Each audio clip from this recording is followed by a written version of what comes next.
There's been a surge in the demand in electricity generation as the world's energy usage increases. Most of the world's energy supplies are fulfilled by fossil fuel and coal. Both energy sources need vigorous extraction effort, need transportation of fuel, and need to undergo power-intensive refinement processes. All of the above also consumes fuel and liberates pollutants. However, hydroelectric dams are emission-free power generators operated through natural means. When the sluice gates are open, water flows through the penstock and is carried to the turbines. Turbines with magnets attached spin and generate electricity, consuming no fuel and do not produce any byproducts detrimental to nature in the process of energy production.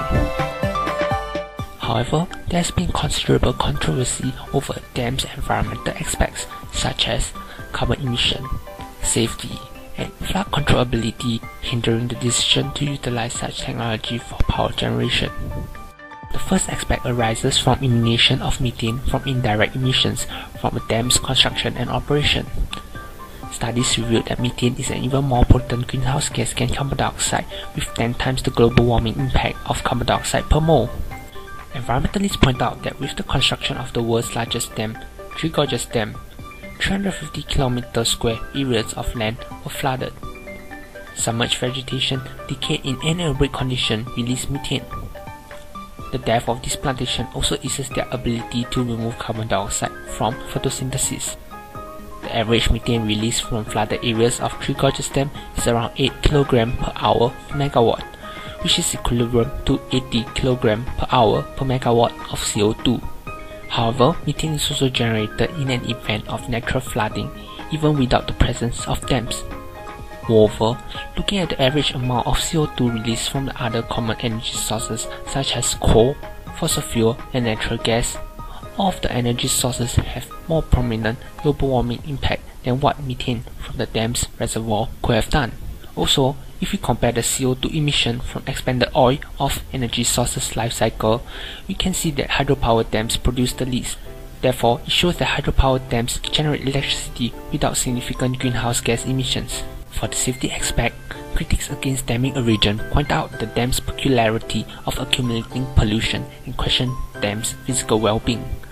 Accumulation of waste can result in contamination of water, affecting the local communities using the water for agriculture and basic needs. However, as long as communities and factories upstream do not pollute the rivers, accumulation of pollutants would not occur. Moreover, with maintenance regularly done, dams will meet the safety requirements. Hence, this shows that the presence of a dam would not cause harm and it can operate safely.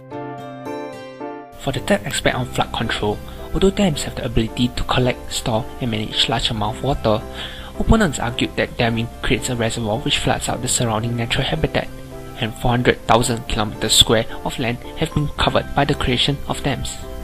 However, there has been evidence to demonstrate that dams are in fact able to reduce the risk of major floods, such as the 16 dams in Montgomery Locks that are able to capture the rainfall as a result of Hurricane Sandy aftermath. Moreover, we should not forget the additional benefits of dams such as the ability to provide water supply for agriculture during dry seasons and the ability to improve navigation between the sides of the river. As a conclusion, the benefit of hydropower dams exceed the possible disadvantages, showing that building dams is the possible solution to meet the energy demand. Hydropower dams resolve the problem of securing energy as it has the lowest emission rates, high reliability, and ability to control major floods. With the improvement of technology, hydropower dams in the future can be made to run more efficiently and safely. Thank you for watching.